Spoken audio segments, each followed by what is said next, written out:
Hey, Parlay Pete, how you doing, buddy? We are doing good. How are we doing, AC Lee? Man, not too bad. Just got off from work today. Yeah. Sitting here ready to talk to you, dressed for an Atlanta nigga funeral. Really, you look like you're selling kilos on Miami Beach the way you're dressed right now. See the gold chain, you got the taco meat hanging out. I wouldn't know any better. Hey, man. You know the old school nigga who like to wear the Adidas jumpsuits. You know what I mean? And talk about them dirty birds. I was waiting for you to pull out a boombox, Run DMC. I mean, gosh. But no, I do recognize the all black in. I think it's appropriate. And, I would like banter with you like we normally do to start the show, but in days like today, I just think we need to just get to it, man. She's burning me to hold on to this. I know this is something I gotta do. Hey, YouTube, man, don't flag us for this one. You know what I mean? We New Kung Fu Kitty. We are all here to do what we do. Are you ready to rise up, Parlay Pete? I figured you were going to cut it off before it even got to that point because there's nothing that's rising about this team except the urgency to fire a coach.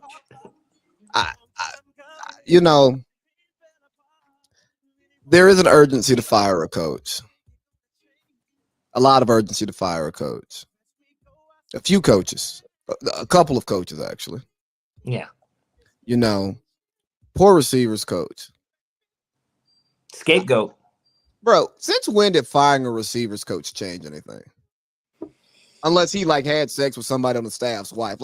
What are we firing a receivers coach before the midpoint in the season for?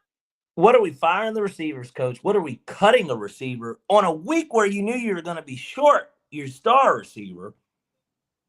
You bring down your offensive coordinator to field level after week, what was that, 3? Yeah. And we still haven't really seen much of a difference. He just gets to see it up close in person, much more personally, if anything, of how shitty his play calling is. It's just time to let this thing burn. We just need to get, let's get some Atlanta sage, right? Mm-hmm. And just take over the bins. And just everybody light the sage up at the same time. And just burn that shit out, man. We've got to get that energy out of there. We've got to sage the organization. Lee, coming into this game, I was about 75% sure that we weren't a playoff team. Mm-hmm. And the reason why was once I kept looking at the NFC standings, I was like, okay, well, I know that we played 2 teams that are 5-2, or they were 5-2 going into last week. And I said, okay, we lost to San Francisco. So I was like, there's a tiebreaker game. Mm-hmm. And they're only going to get healthier. But then I started looking at it. I was like, okay, Tampa's this. They got that over us. Now I was like, damn. I was like, well, Carolina's got head-to-head. Then I looked at the NFC North and I said, shit. I was like, Chicago's 4-2. I was like, Detroit and Green Bay are bona fide playoff. Those 2 teams are going to playoff. I was like, I don't see where we fit in this. And you got the Rams, the best team in the West. Yeah. No. Those were the 2 5-2 teams. Them in Seattle. We still play them. Shit. But we play them. But the reality of the situation is they're both 5-2. They look great. I don't think that there's a better receiving combo with running back combo than what the Rams have. Matt Stafford has turned back the hand of time. He looks like he did his first year in Los Angeles. Oh, and they've just got a better coach than ours. I mean, we're not even going to get into the coaching aspect of all this. But better offensive coordinator, too. Same guy. Yeah. I mean, just we get outclassed by just about every organization I'm running through. Hell, even Dallas, who lost to Denver this past week, going into last week, at least when I told you I had the 75, I was like 75% of me is like, no, we're not a playoff team. Now I'm at 100%. I know that we're not a playoff team.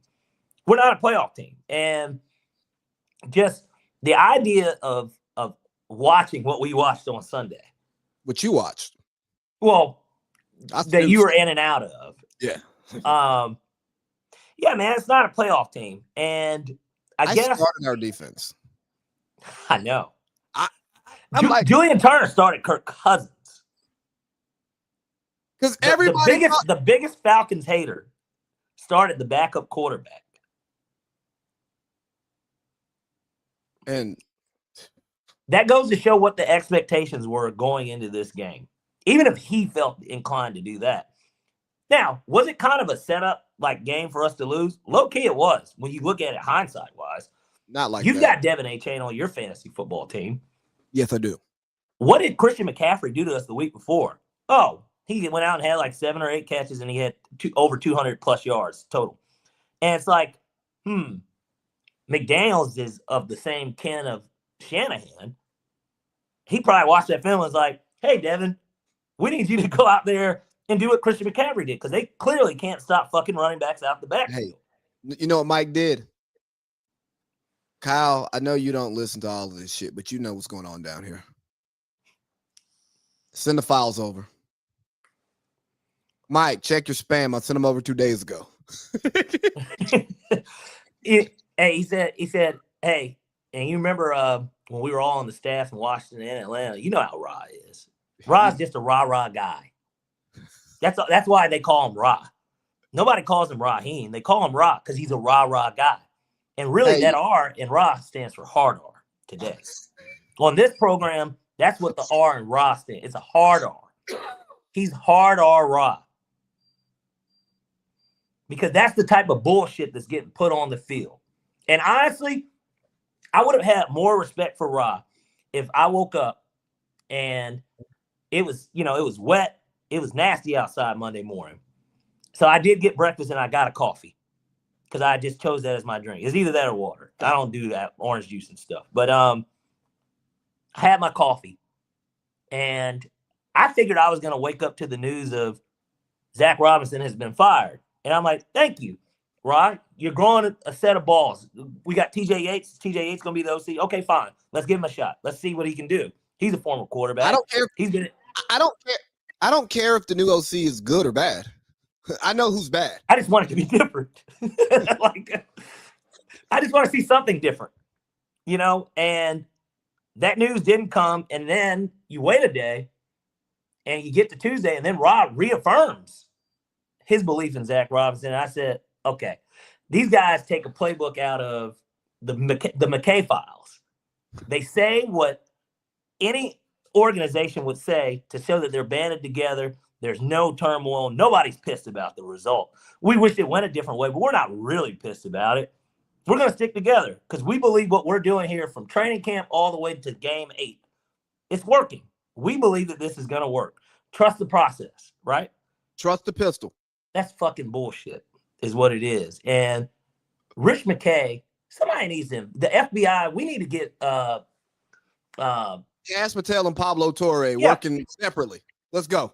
Yeah, we need these guys to come in and we need to figure out what does he have on Arthur blank. What does he have? Because does anything make sense anymore? Like what's going on? We went from a franchise that was somewhat ran well. I think at least during that the initial phases of Matt Ryan, Mike Smith, and Thomas Dimitroff, what appeared to be a functioning organization to we're a dysfunction organization, Lee. Let me stop you right there. We owe Thomas Dimitroff an apology. Because we were upset that, Dimitroff missed some draft picks. It happens. But we were upset with TD because our team was struggling and we were in cap hell.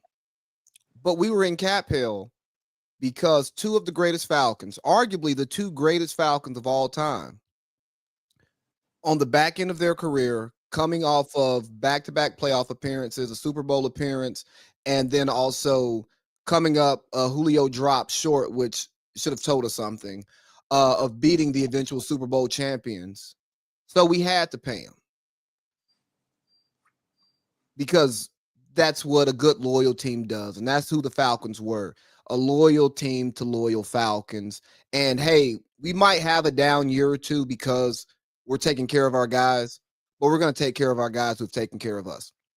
From a football point of view, not the smartest way to run a team, but from a team, family, even for the fans who want to yell about a Matt Ryan pick or the stupid sack he takes on 2nd and 7, but we love these guys.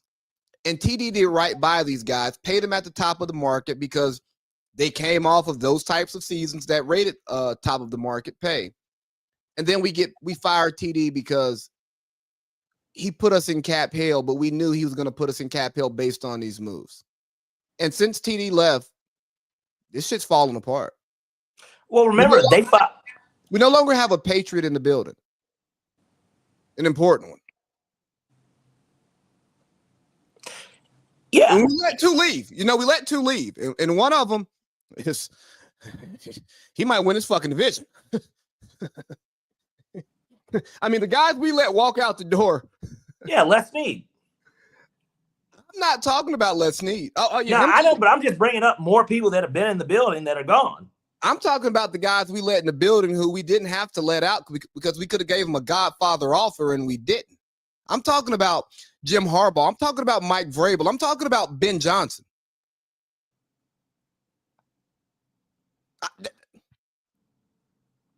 This is what we're talking about here. It's just overall incompetence. As far as I'm concerned, Arthur Blank is Joe Biden. Damn near. But and here's the worst part. I noticed you didn't bring up Bill, right? And I know that Bill is having a hard time in Chapel Hill right now. But I tell you what, the offensive coordinator that we know he would have brought with him, he fucking isn't. That offense looks great, and we get to face it this week. Well, the GM who we have praised recently on this podcast, I think we're to a place where we're not upset with Terry anymore for his roster construction. No, we're not mad at what Terry has picked out the best possible groceries you can to cook this meal. And we know Terry didn't pick the coach. Terry doesn't have any say, is what I'm starting to think, outside of in the draft room. I don't think he has say over anything else. And now the only problem with Bill, we know who Bill's bringing. He's bringing his luggage, and it ain't Louis V. It's Lombardi. But at this point, will we just not be okay with that even? I mean, Terry would be more impotent than he is now. And that's not a shot at Terry. That's the Falcons organization. Lombardi has Bill's ear no matter what his role is on the team. We know this. I'm okay with the luggage because that luggage would have pushed McKay out. McKay would have been gone. And so that's probably why Bill didn't get hired because no, it is. No, we know that's why. Lombardi's been eating McKay's lunch for the last 2 years. Well, and I think it was Lombardi that said it, that he said, Bill would come in and he'd ask the guy, he'd say, so what do you do? Because it's true. These are questions that actually do need to be asked. Whether he's the guy for the job is, beyond it's above my pay grade. But what is known is that we need to ask these questions. And those questions would have been needed in this organization. Hey, because think about it, the Bill thing would have been reset in 3 years anyways, right? The Bill thing would have worked too because he and Jordan Hudson don't work in Atlanta. No. There's no competition up there in Chapel Hill.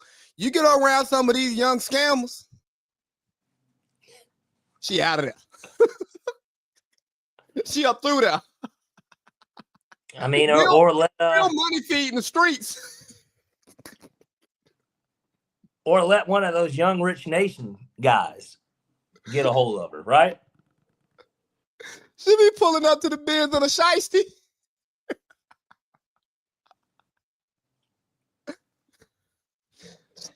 She might have to go down to Miami for a weekend or two. What about young Rich Nation? What about Rich's Nation? We're in Rich's Nation. Yeah, and he gets to kind of play God in this scenario, and he's like, "Well, I kind of dictate how this goes." He's not playing God. This is Madden GM mode, franchise mode, dog. And Rich is at the controls. We think these guys are doing a job, but Rich is hiring the staff, firing the staff. He's playing the games. He's setting the depth chart. He's setting the prices on the hot dogs. He's changing the sliders, the difficulty. Yeah. We've got to burn. We really have to burn this thing down, because one of my biggest issues with the Falcons is we're not buttoned up. And when a team is not buttoned up, I don't care how good you are schematically. If you have to be buttoned up. You could be, look at Miami. They have a great scheming coach. They have great talent, but they're not buttoned up. So they're inconsistent. They win at the beginning of the season. They win warm weather games and inside. They don't win after Thanksgiving much because it's cold. Right. Why? Because they're not buttoned up. It's not from a lack of talent. It's not from a lack of schematical excellence. I mean, my God, you had Vic Fangio on one side of the ball, and you got Mike McDaniels on another side of the ball. As a Falcons fan, if we just woke up one day and we had that combo, that guy calling plays, those two guys calling our plays, we'd be happy. Right. Well, because McDaniels is the guy, and it's looking like these guys, these chips off the old blocks, yeah, they're not buttoned up. They don't know how to run a football team. And I was talking shit about Lombardi, but one thing I've learned from listening to Lombardi over all of these years is one thing about Bill Belichick is he coaches the coaches. So the question is, who's coaching the coaches? You get a young head coach, who's coaching him to become a head coach? When he was a coordinator, who was trying to coach this guy and holding him accountable throughout his journey? And what I allude from that is a lot of coaches are left unchecked, or they're being checked by those who aren't competent enough to properly check them. Shout out to Miss Ursay. Sorry, I don't remember your first name. Your team is on top of the world, best team in the league by your record. You know, you've got the MVP running the ball for you, you know, and she's on the sidelines, got the headset in. She's learning how to hold her people accountable. You may not like it day to day because your boss is in your business, but when your boss is in your business, you take care of your business or you know you're out of here. We've got Arthur asleep at the wheel, and Rich, I mean, he's driving. Yeah. But can he see? Is he drunk? So we've got Ray Charles driving Miss Daisy. Is that what we're saying? Ray Charles after a good night. R.I.P. to Ray Charles, no disrespect, but it's documented he had his vices. This is Ray Charles after one of those good old nights, after filling on some wrist and grabbing Miss Daisy because he felt that nice little wrist. Yeah. Just throws her in the car and drives her home and says, you know what? We'll get there. I'm going to fuck you. I'm going to fuck you real good. My goodness, Lee. Yeah, this is why this show is this show, guys, because only he can graphically give us this view with his fucking glasses on. Hey, is Rich McKay not fucking Arthur Blank in Falcons Nation? Well, he's definitely fucking Falcons Nation. And my question is, what does he have? Because, you know, we joked about the Epstein stuff, but, like, what does he have? He's got something. And I don't care what anyone says. I am not a conspiracy theorist. That Nick, he's got something. He has something, because there's no way that you ran through now, not including his own regime as a GM, you've ran through two other regimes. You're on your third coach, second GM, and the results are the same. Everything's the same. And it's just kind of like, okay, who could be the problem here? There's got to be one concept. There's been this running meme of Daniel Jones, right, with the Giants to the Colts, and it's this last scene from a Scary Movie, right, where they have who is supposed to be Dewey from Scream, but he's Doofy in Scary Movie, and it's him, walking how Doofy was walking. I don't want to say how he was walking, but exactly what they were implying. Yes. And then he turns into a stud and he hops into a car with a whip with a chick and he flips his cigar because he's the coolest nigga in the room. And so I want to say that almost the same exact thing is happening here. It's one of these things where as soon as you get rid of this one person, we know who the problem is, God damn it. Like, who the problem is. And you're just turning a blind eye to it. And it's why, though? For what? Coach Ra guy.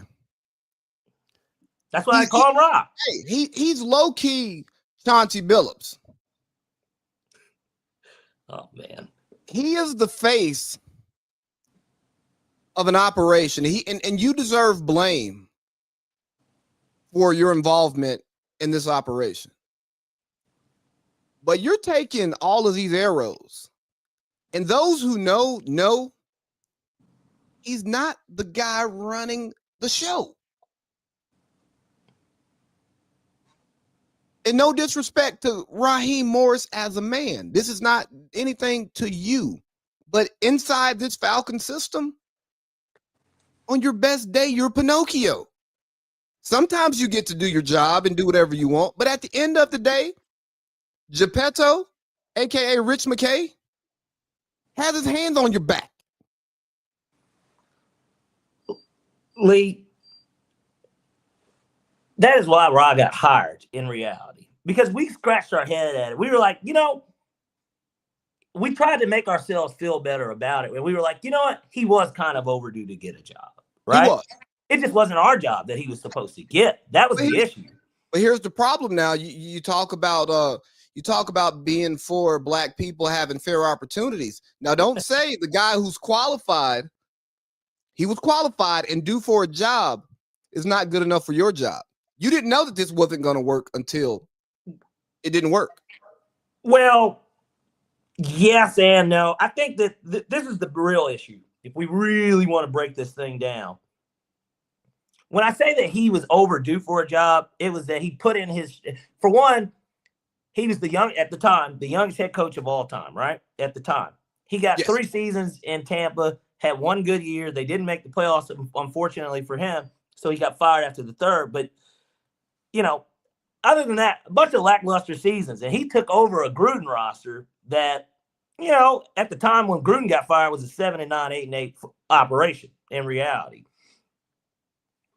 He waited his turn. He went to Washington. He went to Atlanta. He was here.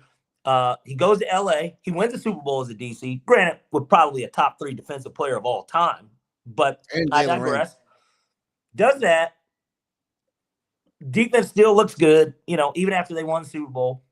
Gets interviewed by the Falcons again because he had a shot here, too, for what it's worth. Now, granted, it was a dumpster fire because he was taking over. It was interim basis, but he coached 10 games. I mean, he coached a lot of that season. We covered this last week.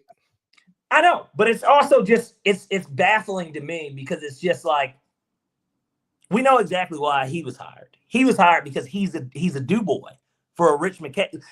They're familiar with him. They know he's going to do whatever it takes. I wouldn't be surprised, Lee, if Rich in that interview was the second interview was like, now, Rob, we're going to give you the job, but if I say jump, you say how high. All right? Figurative. Capiche. Hey, speaking of capiche, Lombardi calls him Kaiser, so say McKay. Well, and it's almost like, in what circles is Rich McKay thought of highly? Seriously. The league office. Lombardi hates the league office. Bunch of politics, a bunch of people protecting their desk. Well, and I feel like that's because he's been getting Lombardi gets trashed by the league office. So did the Patriots when that regime, even though they were winning, and he wasn't even there that long. I mean, I know he was there, but he wasn't the GM. I mean, Bill was the GM, right? he had his chance with he was like the Browns GM for like 2 years or something. You didn't watch that Pablo Torre on him, did you? I didn't, unfortunately. Bro, please. Not even for content. Just for the shit that we talk about Lombardi. Yeah. It's so much funnier because they look to expose him as a fraud. Is he not? He knows more football than I do. And despite his ability to apply it in a job, I understand football so much better because of Michael Lombardi. And a lot of stuff I talk about, tying the 3 phases together, that's stuff I learned from him. And that's super important in the failure of most teams to do it. He's just better at football media. So, but and maybe that's where his space is, right? That's why Beeson hired him. Like that's his space. The actual doing it, it's just like what's my man's name? That's on Prime. That was the GM for the Nets. Sean Marks. Sean Marks. They got him on Prime. We didn't think that he was that bad, right? From what we saw on Prime, right? I thought everything the whole thing, not just him, but the whole thing is set up really well. Oh yeah, Bezos. Yeah, he spent money on that production. It's beautiful, right? And Jeff would hire somebody that doesn't know what they're talking about. But I wouldn't want Sean Marks running the Hawks. It doesn't change how I feel about. Oh, well, he knows the ins and outs. He's educated, right? Well, and I'll tell you, that's why I get frustrated when you sometimes listen to players who think and I sound crazy saying this, but a lot of pro athletes don't know how to explain their game and view their game through a lens outside of their own. Yeah. So I'm not saying that people in the media know the sport better than the players, because for the most part they don't. But they can tell the story much better, and they can see the bigger picture things, Yeah. Like I listen to how basketball players will talk about how great of a player Carmelo Anthony is. He's amazing. Top 75, deserve it. Bona fide score. Real deal. I don't want to build my team around Carmelo, though, If I got to draft him, I'm not going to pass on him. But his style of play, his character, and not saying that he has bad character, but we know Carmelo doesn't have the best work habits, and he's a selfish player. That's okay. But I don't want to build around that, because it's harder to build around that than it is other types of players. Some people might look at Russ that way too. I would look at him that way. I don't know why that just came to my mind when the way you were describing. I'm like, sounds kind of like Russell Westbrook. Yes, but it's a lot of really good scorers. Yeah, guys that have led the league in scoring. Like, I think did Russ not lead it twice? I don't know. But is there anything else that we want to talk about? Because there's no analysis on the game that matters. It's just, I don't know, dude. It's just sad is what it is. But that I can think of, no, because we kind of already hit everything. We can blame kind of the performance. I didn't even know if Kirk Cousins played just god awful. I mean, he didn't turn the ball over, but it seemed like it was a scheme issue. They showed Kirk yelling at Zach Robinson on the sidelines. I don't know if you saw that video. But that's the one thing that Penix can't do. And we haven't talked about this. Kirk Cousins makes a first-time play caller and Zach Robinson a better coach, especially in the game. Well, I think we did say this. Don't we believe that Kirk Cousins at this point would be a better offensive coordinator than Zach Robinson? That's why you just fire him. I would trust Kirk Cousins. It's like you're paying him all that fucking money anyways. Just let him just do it. He knows the league. Make him earn his pay. He's listening. He knows everything about this already. And it wasn't shown last week. But, dog, there is an argument a healthy Kirk Cousins is a better option for the Falcons to compete today. There's an argument for it. Kirk Cousins done threw 4,000. Kirk Cousins done ran up a bank. and earn those bags. Again, I'm not saying Kirk Cousins is a fucking top 10 quarterback in the NFL on his best day, but he's a fucking professional quarterback. He spent a good portion of his career, one of 16, closer to 10 than he was to 16. Just production. I'm not talking about clutch and all. You know the nuance. You know what's going to end up happening? And we can kind of end it on this because we've given it 30 minutes, but like, Terry's going to get fired if we don't make the playoffs. It doesn't matter that he's picked out good talent. They're going to fire him. Yeah, he's Damon Jones. Yeah, he's going to get fired. And honestly, somebody will point to that situation alone. If Penix doesn't look like he's progressing and getting better and we don't make the playoffs, they're going to say, this is the guy that paid Kirk Cousins all that money, drafted Michael Penix, and neither of them fucking worked out. Neither of them worked out. Like, and then it'll turn into can somebody fix Michael Penix? Not that he needs fixing, but can somebody make him more consistent? Can they get the most out of him? Because he's got we know he has the tools. He's got a strong arm. We know this. Like, we know that some bitch can throw that ball. We know it. Well, that's what happened when you put a cannon in a pistol, dog. The shit don't shoot. Yeah. Get that nigga out the pistol. I've been to jail, ain't going back. I oop your bitch off that bad boy. She throw it back. I slammed on in that pussy. Play Griffey hoe, nigga. Made back with Rick and Ross. Dang, Meek used to be fire. Keyword, used to. We also didn't know he was stupid when back in.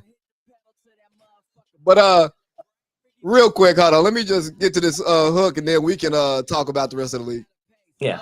That shit burn. Let that shit burn. Burn. Let that shit burn. The roof on fire. Oh God. Let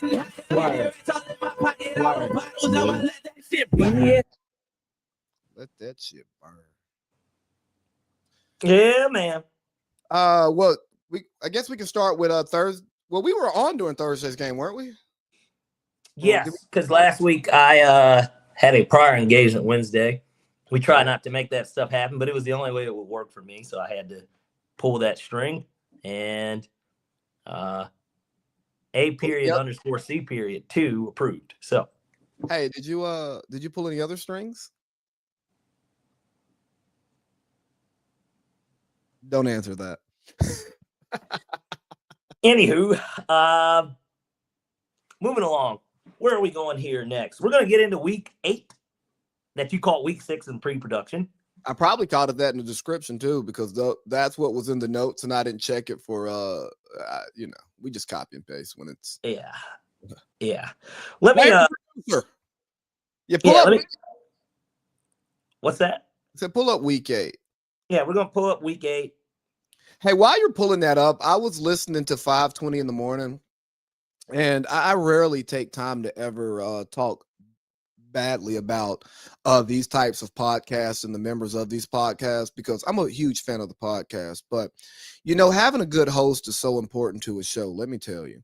Like, this is back and forth. We share the A mic and B mic, and you know what I mean? Like, it's give and take here, pause.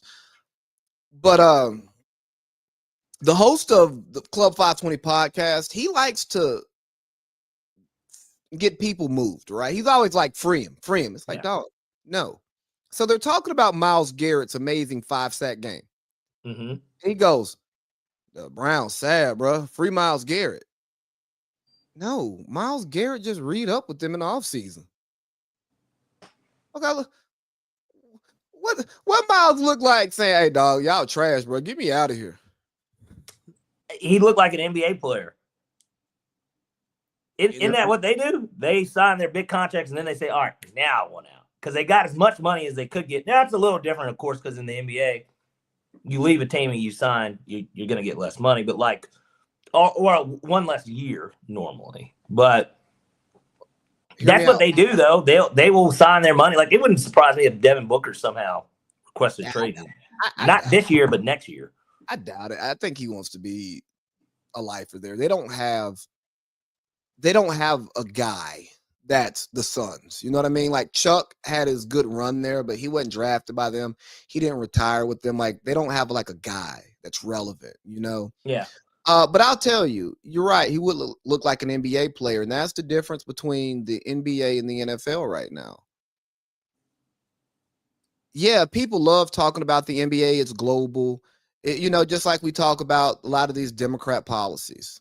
Oh, yeah, great. Yeah. Just us talking. But see, the NFL resonates with the people because a guy like Myles Garrett, if he takes that money, he's going to pick up his lunch pail and he's going to lose games and he's going to kill shit. And that's what the Republican Party is doing currently in America, right? And it resonates with. No, I'm serious. But it resonates. I'm here. It resonates with people, whether you like it or not. But like, it resonates, even if it's the better message. It doesn't matter. Like, it resonates. Yeah. Whereas the Dems missed the boat. The NBA, a much more liberal league. A lot of people can't relate to a guy making $40 million a year and then saying, "Hey, we suck. I want to leave." Yeah. Like, dog, I wish I could make $40 an hour and I'd stay here and be miserable. But you got the money and you just can't deal with a little bit of adversity, even though you're killing. That doesn't resonate with people. And that's where the NBA is missing the mark. And the same thing with the Democrat Party. You have all of these smart ideas that seem so convenient for you and this and that. But you mean like NBA Cups and things of that nature, different jerseys and shit like that? The NBA Cup, different jerseys, talking about Bronny James all the time. Like, let's talk about Prime, NBC, ESPN, ABC. We're dibbling, dabbling, everything. Did you see they're going to come out with the new NBA Street? Yeah, I saw that bullshit. Yeah. Stuff like that. That's the NBA, though. Exactly. And load management, even though that's not the players. We'll get to that later. But again, it's coming from the league. Yeah. Somebody going, you are volunteering for paid time off, making all that money, you're not even hurt, and I paid to come see you. But I bet if you flip that on those people and told them, "Hey, dog, it's PTO. Don't you get PTO?" Huh? But anyways, let's talk football. My bad. Yes. So week 8, we had honestly a lot of blowouts. So there's not too many games that we want to really talk about, but there were 3 that kind of stick out to me. The Jets got their first win against the Bengals. Obviously, they were down, I want to say 15, maybe it was 14, but in the fourth quarter, they make a comeback. Justin Fields is listening to the owner loud and clear. He wasn't even supposed to start. Tyrod Taylor just so happened to not be a go.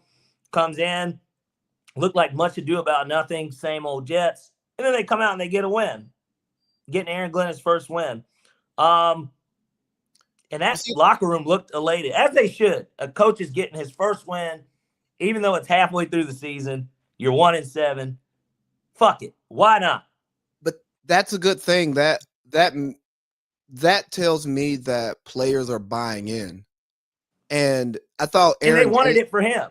Yes. And Aaron Glenn had a great comment in a post-game presser. He was like, before you start winning games, you have to learn how not to lose them. And that's so important. Again, golly, I'm going back to Lombardi, but one of the Bill Belichick-isms that Lombardi talked about a lot is a lot of teams lose games. It's not the other team winning, it's a lot of teams losing games. And when you're talking about a Jets organization that really hasn't had a pulse since what's my man's name down in Tampa? Well, I was going to say Rex. I was going to get to him, but you said Todd Bowles. Todd Bowles, he got him to 10-6. They didn't make the playoffs. Shout out to Brandon Marshall and Ryan Fitzpatrick. Guys never know what it's like to play after week 17 or 18, depending on what time of the league you're talking about. But then Todd Bowles, he had a little bit of competency there. He has like a down year, not even a terrible year, just a down year. He's out of there. No real quarterback. And then you go back to Rex. They've been an incompetent franchise from top to bottom. So Aaron Glenn coming in there trying to change a culture. Sometimes changing the culture doesn't result in early wins at the beginning of the first year because you have to get the culture there so then you can build upon the culture. You got to figure out who's going to buy in, who's not going to buy in, who do I want, who am I stuck with, Who can I replace? It takes a lot sometimes to turn a football team around, especially for a first-time coach. So, again, let's pump the brakes on him. And as a former player, too, and it's funny because the way you just explained it, I mean, look at Dan Campbell. He's the same way. They were 3-13 his first year with Detroit. Then they go to 9-8. They get that big win over Aaron Rodgers on Sunday night to kick him out of the playoffs, and that was his last game in Green Bay, I believe. And now look at them. Detroit's the toast of the town. They're typically at the top of everybody's list when it comes to teams in the NFL. Wealth of talent. Like, they're just a super talent. They're deep. And they play with it. They have a style of play. Everybody knows they have a culture. Detroit has a culture. They might have the strongest culture, low-key, today. I mean, the Chiefs have a strong culture, too. But Rams too. Rams, too. Yeah, but Detroit's got a strong culture, is my point. They do, yes. They've got a very strong culture. Everybody knows the identity of that football team. Shit, the Patriots. Yeah, well, now, yes. Now. Yes, because remember, what was it? The Bills game. They were getting a couple of those late penalties. They're getting those late hits, and it's like, you don't want to give them 15 yards, but I see what y'all are doing. Y'all are physical. Y'all are playing to the last sound of the whistle. It's a thing. Remember Brian Flores, his first year in Miami. They sucked at the beginning, and then they started winning games and playing hard because he was bringing in a culture, and sometimes it takes the culture a while to set in. But as I talked about earlier, you can have the schemes, but you got to be buttoned up. Being buttoned up starts with the culture. What do you think Ra's culture is? Just showing his chest? Yeah. Wide open. I'll give you an example. Dan Quinn brought a culture here. The brotherhood shit was real. It was real. Now, that message ended up getting stale at the end, but, like, it was real. You felt we had an identity, damn it, with Dan Quinn. We really did. We actually had somewhat of an identity with him.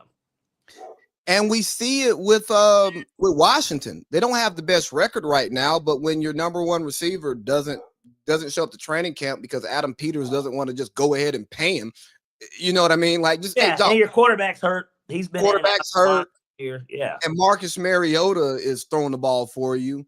And although I don't like the little short guy, but he did tear his ACL or tear his Achilles in week one. Yeah, Eckler, like, he's a valuable piece. Like, yeah, you got a nice rookie running back, but having them as done anything. Oh, he slowed down now? Oh man. Yeah, he cost Dale a fantasy football win against me. Good for Dale. I love when Dale loses. Yeah. Well, Terry McLaurin is really who fucked him because Terry, although he got hurt, he's out again this week, by the way. Yeah, he scored for me, and that's all I needed. So here's the thing with Dale, right? Dale is my biggest nemesis in the league, and I wish bad things on him. He's 2-6. I mean, he's not going to the playoffs. He could win out, and I don't think he's going to get in. So I want Julian Turner to pass him in the record this year. That's how much I pray on Dale's demise because, you know, he beat me in the championship. And Dale does not deserve to have a locker room title. Sorry. Yeah, it's tough. He's barely in the locker room. Well, that's true. I mean, Eric Boyd might be more locker room than Dale. He's not even in the locker room. At least he's in the gym. Yeah, that's true. I mean, if we played basketball, Dale would be the last person picked. No, I would pick Dale before I pick Matt. I don't know. It depends on who the teams are. If I'm depending on Matt to guard Gambles, then yeah, Matt's going to be last. But if I have Gambles, I'm okay with having Matt just because of sheer size. Yeah, but if I don't want Dale to guard me. Well, because Dale's going to do this the whole game. Yes, Dale is a beefcake. Pause. New Kung Fu Kenny. But like I can move Josh Holsey around. He thinks he's strong and all of that. I'll move Josh Holsey around. Yeah. Dale is so strong. Even if I get on his hip, you know, he's not a real basketball player. He's a football lacrosse guy. So you know how he plays defense. Yeah. But that's what I said. Like, Hell, bro, Jew was doing the same thing when we played. well, Which Jew is honestly, short. I can shoot over him. no, I know, Dale's but I'm just saying that was the tactic that they took against me was everybody's like, well, I'm stronger than Pierce. So like I'm gonna be as physical as possible with him. And every time I got to the basket, Josh Holsey would just wrap me up and say ball up top. And we're playing outside and you couldn't shoot a jumper. I know nobody the wind, it was kind of cool, but a little bit of wind was going on out there. That's what I told him. I said, guys, this is a completely different fucking game in a gym. Or at least let's get it on a hot summer day. We played in February. We was like February, right? January. Yeah. Yeah, right. Playoffs. In Tampa to just so the audience knows, like we're not playing in January in brick ass cold. Yeah, we weren't in Massachusetts or anything, but it was still like 55. It wasn't and hot. let's play real basketball. Let's just not foul somebody every time they beat you. Yeah. But back to football. Yeah. So yeah, that was one of the highlights of week 8. Another big one here was the Ravens got a win with Snoop Huntley. They put Snoop Huntley in over Cooper Rush, and they did win.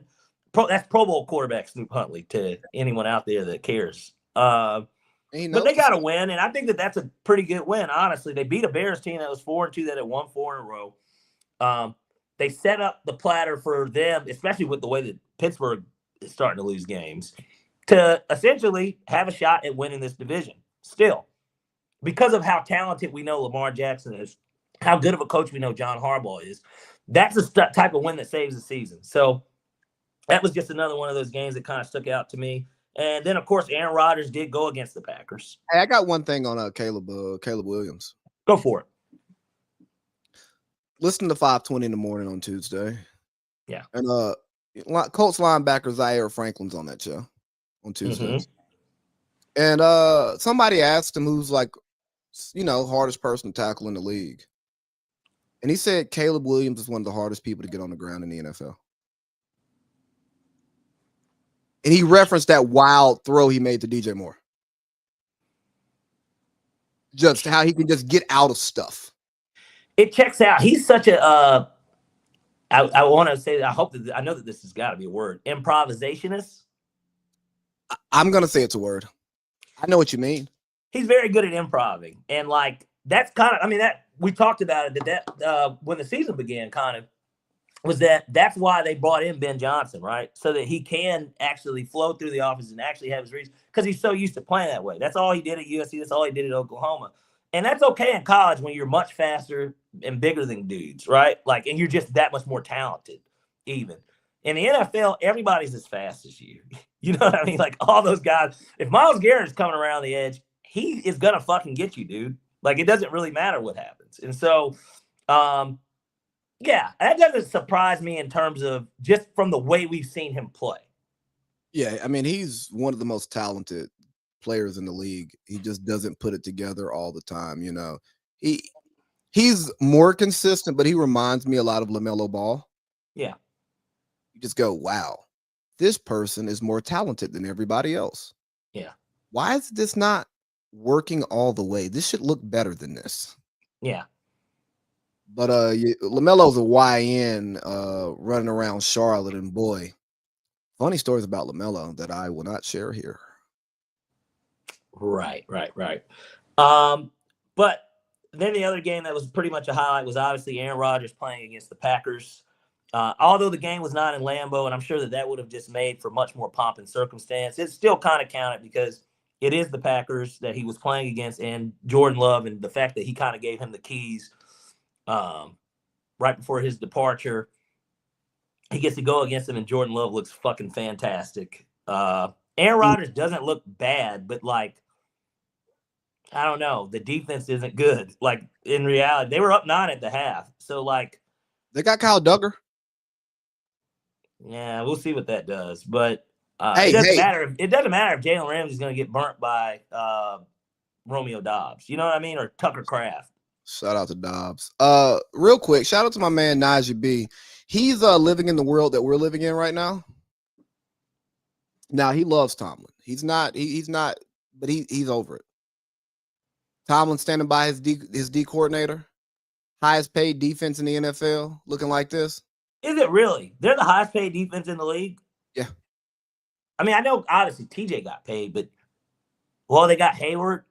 They got Jalen ain't cheap. Jalen's still making, he's still making money. They probably paid Slay at least 8-9 just. But yeah, no, they're like, I think their defensive payroll is like 136 million or some shit like that. That's crazy. And they suck. Yeah, they're bad. They're the tier right before you get to that Cowboys defense. Like, that's how bad it is. Certainly their pass defense. Like, literally the Packers were up and then they just kept throwing the ball. Like, they weren't even trying to run it. And they've got Josh Jacobs and they weren't even trying to run it. They were like, no, we're just going to throw that bitch because they can't stop it. I think it was personal too. For LaFleur. Against who though? Tomlin? Aaron. Nah, Aaron. Oh, Aaron. Okay, yeah. He's like, I'm gonna show you why we moved off you. Look what we're doing with these young receivers. But shout out to Jordan Love for having a great game. Love it for him. Love it for you. You're gonna be starting him this week, huh? Absolutely.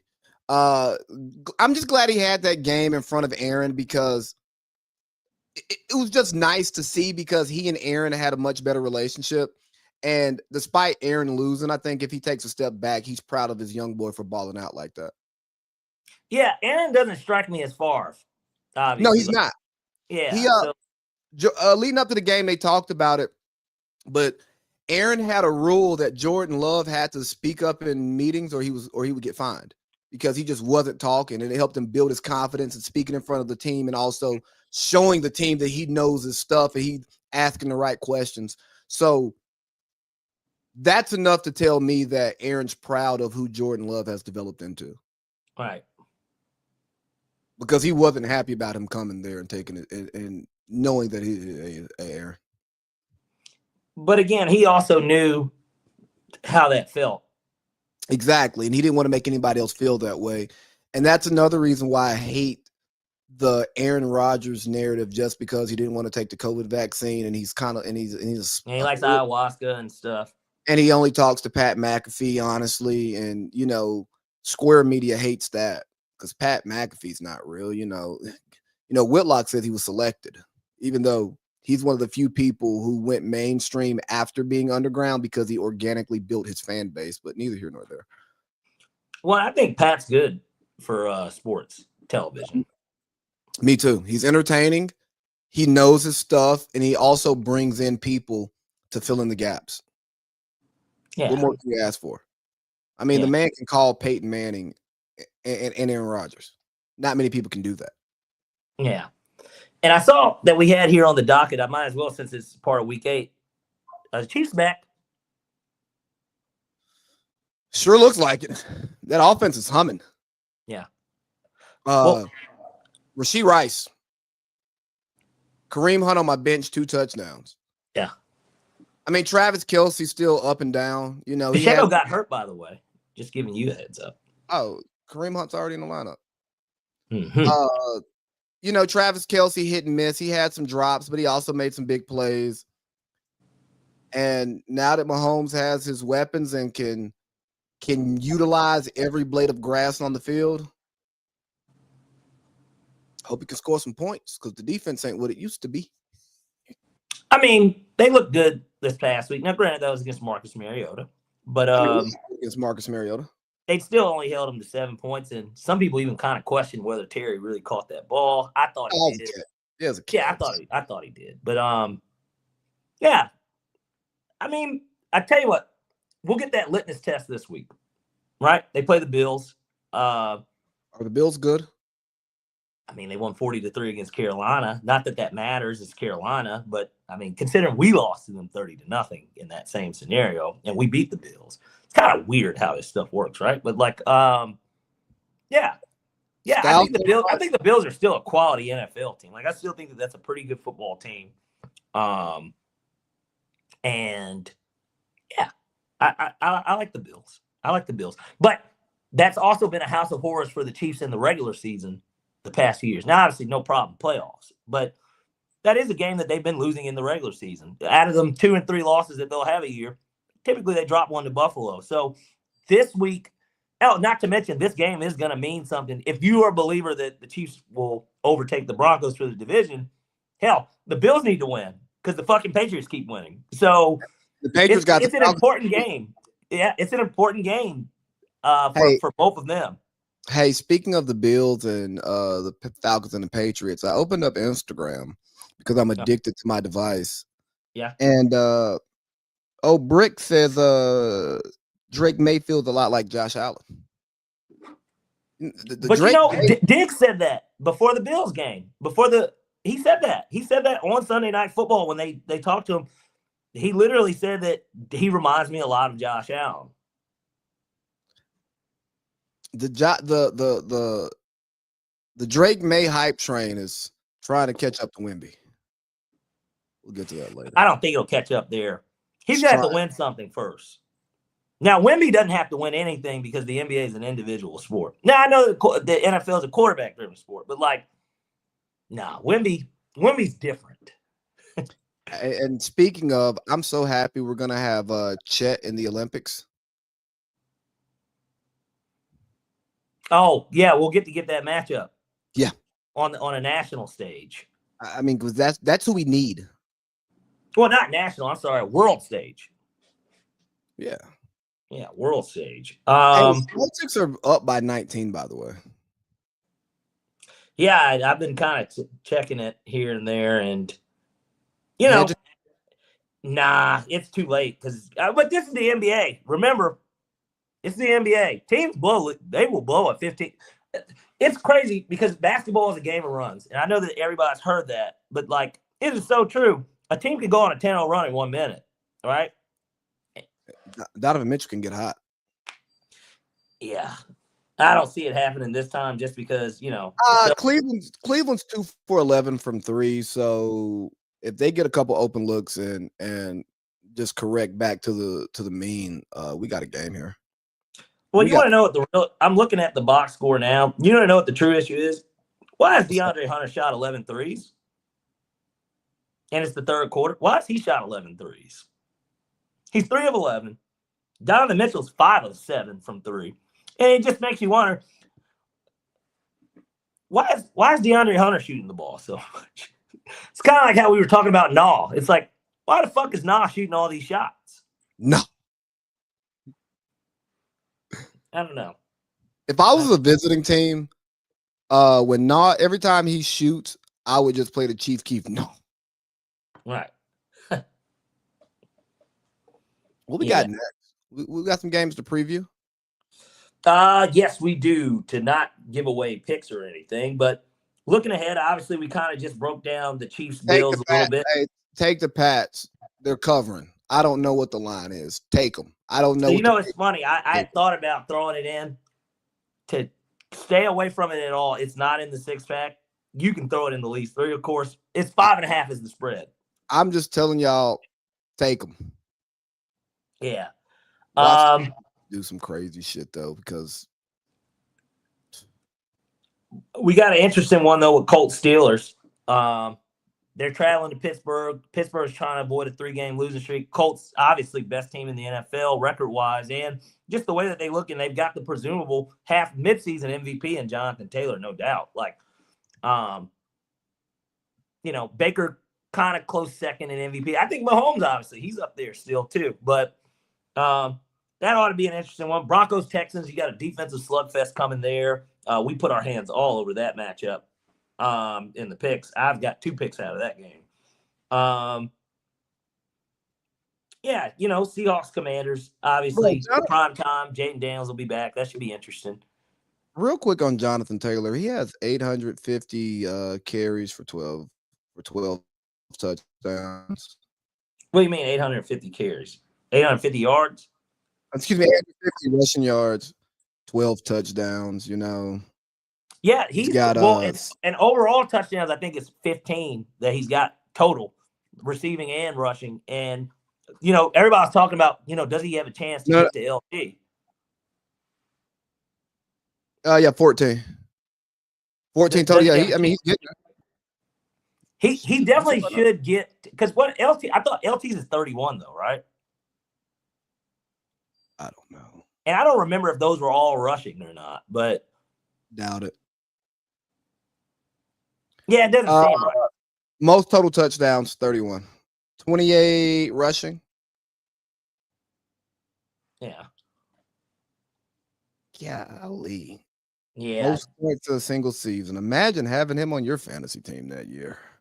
Well, you won because you were winning single-handedly because of him every week. Yeah. You know what I mean? Yeah, he put up numbers.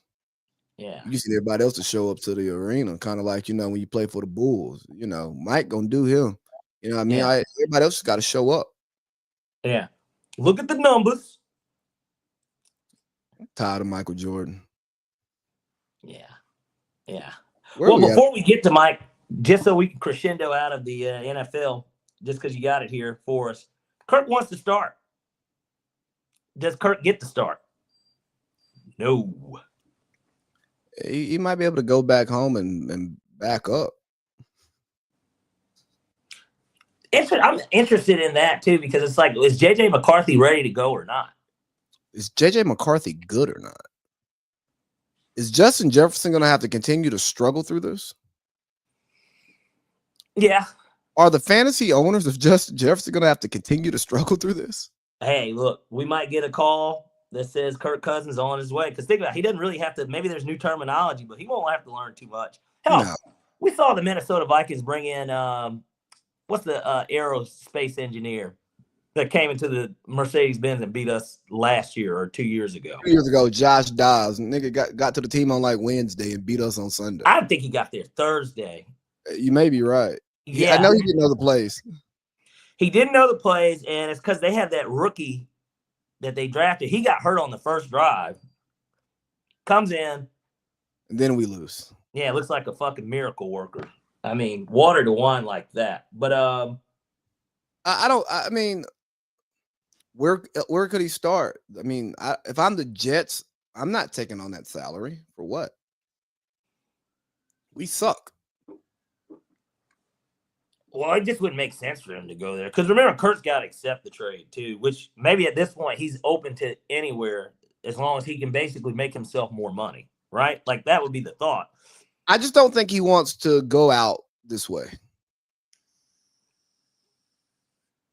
Hey, Flacco's hurt.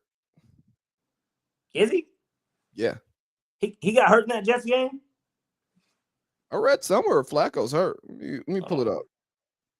Let me see something about that. He's 50-50 to face the Bears, coach said 6 hours ago. He got a shoulder injury.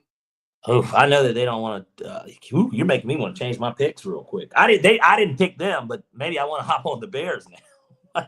Because they're gonna lose. They're gonna lose if Flacco not playing. Like it's written.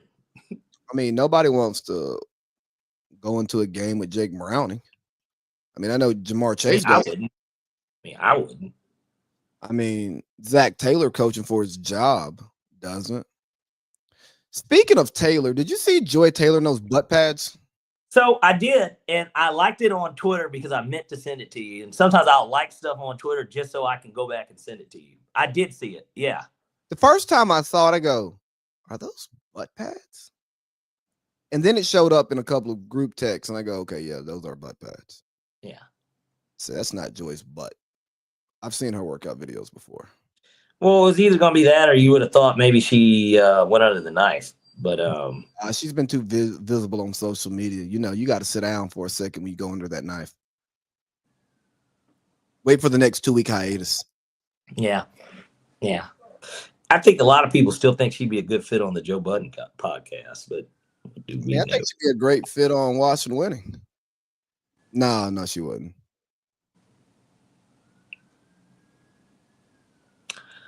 Okay, moving along. No. Do you think she would be a fit on our show?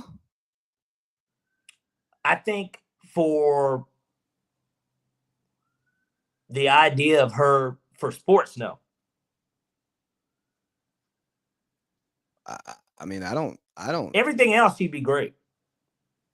But to actually talk ball and shit, no, she wouldn't be a good fit. Well, no, because nobody goes to Joy Taylor to talk sports. Yeah. I go to her to talk ball, but not sports. Yeah. Yeah. She's something to look at, which is something to look at in college football, too, while we stay on football. These college coaches, man, these firings, these buyouts.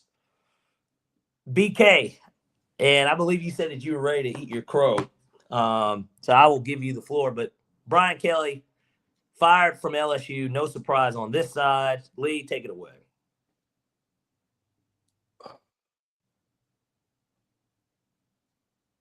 Brian Kelly had to go. He's too good for them to not be good enough. So he had to go. Now, it was a mismatch from the start. But I believed in Brian Kelly, the coach. I saw what he did at Notre Dame. I saw what he did at Cincinnati. I've read his resume. I just believed he could figure it out. But, Rex Ryan had a great point on Get Up, pretty much saying like, hey, dog, if you don't fit in, don't try to fit in. Just be yourself because people can see through that. And it's not that LSU didn't have some highs, but they just haven't trotted out a complete football team that could compete in the SEC since he's been there. I mean, you have a Heisman Trophy winner. Doesn't matter. You get to the SEC championship, but you didn't have a chance. No one believed in you. They played Georgia that year. Yeah, no one saw you as a contender. Even if you beat Georgia, you may not. The only reason you're getting in to the playoff is because you beat Georgia. You know what I mean? And Georgia still has to get in. But it just didn't work. He's a Midwest guy. Penn State, call him. I think that's the answer up there. If I'm being honest with you, I don't think he goes there. I don't think that they want him. You want to know where I think he's going to land if he takes the job? He's got to start back down, not from the bottom, but from the bottom. Come on, man. I see him going to like Virginia Tech. Golly, I hope not. And it's a winnable conference in reality, though. It would be winnable. Yeah, I don't want to see him in the ACC. And I know that at Notre Dame they played, ACC schedule, especially during that COVID year. But get this guy in Big Ten land. That's where he belongs. I mean, it would be intriguing for him to go to Penn State just because you're giving him more. He's getting to kind of keep somewhat the same talent level. Expectations will still be high. They would be just as high, low key, because that's the point. That's kind of the point of Penn State. They're like, yo, even though LSU's a team that's won a national championship, they've won 2 in the last, since 2007, right? And they've been to 3. Penn State hasn't been to any, right? And it's like the expectation to win would be the same, though. Because for them, they're like, well, we moved off Franklin for a reason because we're ready for the Mark Richt to Kirby Smart step. But the pressure isn't as high. LSU's a bad job. Well, because you got to win a national championship in 4 or 5 years. Yeah, if I'm Lane Kiffin, if it's LSU or Ole Miss, I'm staying put. LSU's a bad job. Oh, I take the Florida job if I'm him. No. I'm not even I'm just saying if it's LSU or Ole Miss, I'm staying at Ole Miss. Yes, LSU has great Louisiana has great talent. There's no in-state rival. You can win a national championship there. You can compete. Absolutely. Storied program. But it's a bad job because of those boosters, and BR will want you out of there in 4 years if you don't win. And I don't know if you've seen this nonsense going on, but like the governor is getting involved in the coaching hiring. Yeah. He's the reason Les. He's the reason he got fired. Because apparently, I don't know if you read it, but apparently he came in and initially they were just going to fire the offensive coordinator. And of course, BK had pushed back on that. It was like that and like the O-line coach or something. And he had pushback, and then like the governor comes in and he's just like, get him the fuck out of here too. Like, because that was the big thing, obviously. Are we going to pay this guy $54 million? And the governor probably has some sort of say. I mean, I'm pretty sure the governor is a part, him and the Secretary of State, that's who budget is the state's money, and that is a state job. So But the governor is also a MAGA guy, and Yeah. He wants to build a Charlie Kirk statue outside of the campus for whatever. I don't know, man. But this Turning Point shit's getting out of hand, bro. If you want to join Turning Point, have at it.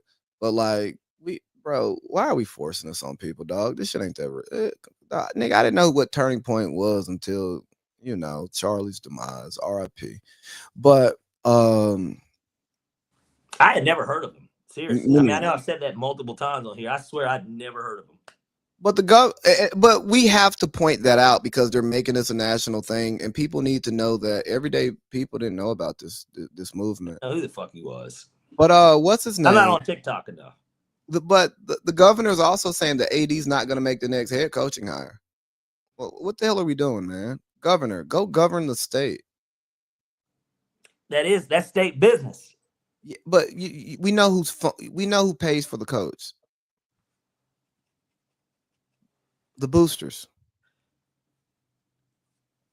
That's town business. There was also a story that one of the top boosters wasn't involved in the Brian Kelly hiring. And he's not happy. He wants to be involved in the next hiring. He wasn't got money on the line, wants to be involved. But I think the governor needs to take a step back. But yeah, we got Brian Kelly. He got bought out for what, 50 million? Over 50 million, 54. 50, damn near 54. You got James Franklin, who got bought out for like 49. You still got even the little guys, though. Even the little guys. Norville, you remember the guy who made a name for calling out Prime at Colorado State? Yeah. Even for a small ass school like that, and I think he was in the last year of his deal or something like that. He didn't have a lot of years left. He got 1.5. That's still a nice little get the fuck out of here check if I've ever heard of one. Yeah, so college football has to, since we have all this volatility, and unlike the NFL where there's a legitimate offseason and an offseason for the staff so you can fire, hire, and then build a roster, we've got to create a hard schedule for college football so this stuff can be regulated better, because it doesn't serve anybody well for coaches to be getting fired during the season so often, so frequently, but you have to in order to get started on recruiting for the next coach, because you don't want to lose guys and so on and so forth. So college football has to change what's going on, man, because it's the wild, wild west. And as we saw, when the NCAA couldn't properly manage college football, the TV network stepped in, and now we just have the Big Ten and the SEC because it's ABC versus Fox. Right. And if you watch the football, it does not make sense. USC should not be in the Big Ten. They don't play Big Ten football. This is not college football is still very regional because you're recruiting baseball. You're still recruiting kids. Everybody doesn't want to go across the country at 18 to play ball. Dogs, niggas want their mama to come see them. And yes, you may get enough money to afford to do all of that stuff, but still. But then that kind of defeats the whole purpose of getting that money if you're spending it already, especially for the guys that know that they're not going pro or that will have a short shelf life in the pros. This is where they do make their money. And Meemaw shouldn't have to get on a plane and I pay the $800 round trip from LaGuardia to LAX so you can come see me play. Then I got to put you up in a hotel room. Let's just say, and of course, it's a big week. I want you to see me play against Ohio State at the Rose Bowl. That's going to cost staying out in Beverly Hills. Oh, the travel, getting them a car. You'll run out of $2,000. Yeah, bro, it's freaking insane. Why is Indiana and Penn and UCLA playing each other in a conference game? Yeah. Why is Cal in the fucking ACC? Bro, just think about it. Stanford too. Bro, just think about this, right? My daughter lives in close to Stanford and Cal. Mm-hmm. Imagine if she's like a soccer player, volleyball, whatever the hell girl sport she plays, right? And her mother, who is also in California in that area, wants to, regularly support her daughter like she's done throughout the journey. And she got a game at Georgia Tech. I mean, I'm happy. Yeah, you're pumped. But like, what's that like for her mom to have to fly to a game at Georgia Tech and then fly to a game at UNC? You know, like this isn't it's fucking stupid, man. And college, you're still a student. Man, what kind of grades are they making?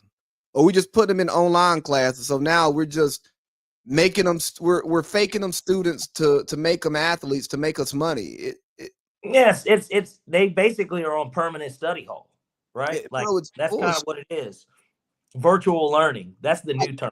Right. And you know, it made sense for like Johnny Manziel to do virtual learning, you know, Angel Reese, Tim Tebow, like these big Somebody stars. that's too famous on campus. Yes, it makes sense for them to have to do stuff like that.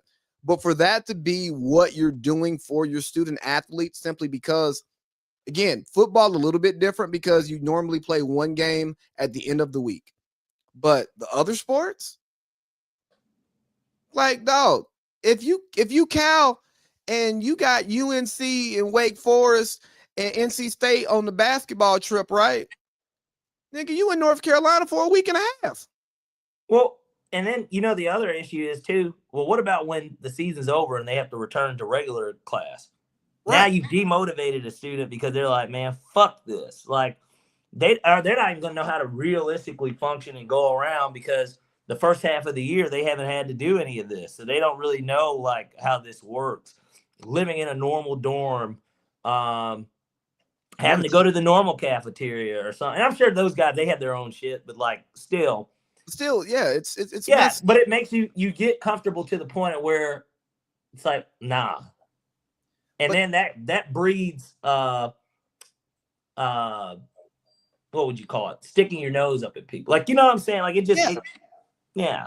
And then now we got students getting fixed grades so they can stay eligible because they're on a bullshit curriculum, and then the college spits them out and they didn't even get what they came there for, and they're also not a professional athlete. So it's like, damn, I didn't even learn how to become a professional in the place where I'm supposed to learn how to become a professional while also competing. That's why I have an issue with the Big Ten getting venture capital involved. You know, hey, we need money to make things happen. But I told you about that Dr. King speech I was listening to last night. Yeah. We can't lose our humanity in the pursuit of money. And and like in college sports, we're losing our humanity. Everything losing recipes. Right, because everything is not about the bottom line all the time. Oh, but you know, excuse me. Everything does not have to be about the bottom line all the time.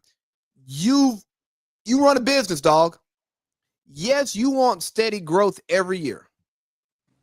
But if you make your projections, you set your budget, and you are clearing in the black every single year, and maybe you could, you know, you get some bigger contracts, and you could either give yourself a bonus or you could increase your wages.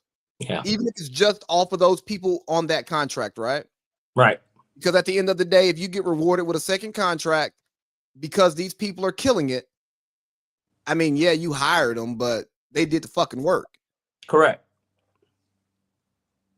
For good cohesion, give them, you probably should break them off some and not just be the owner or the person who's making the money and trying to just make more.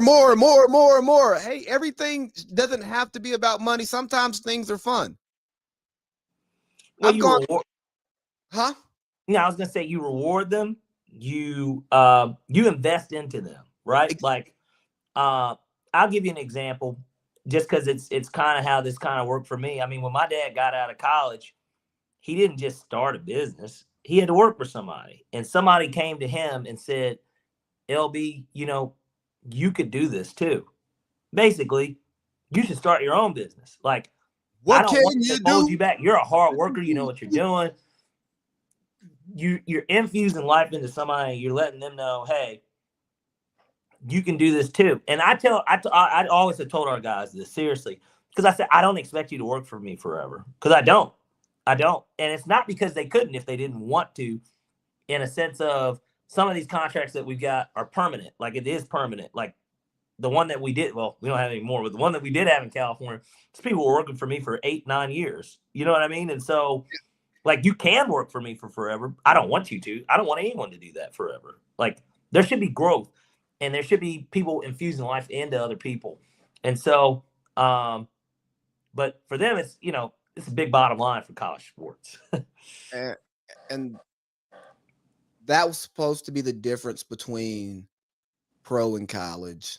Right. And, you know, that's why we love the SEC. What it's been, it matters more.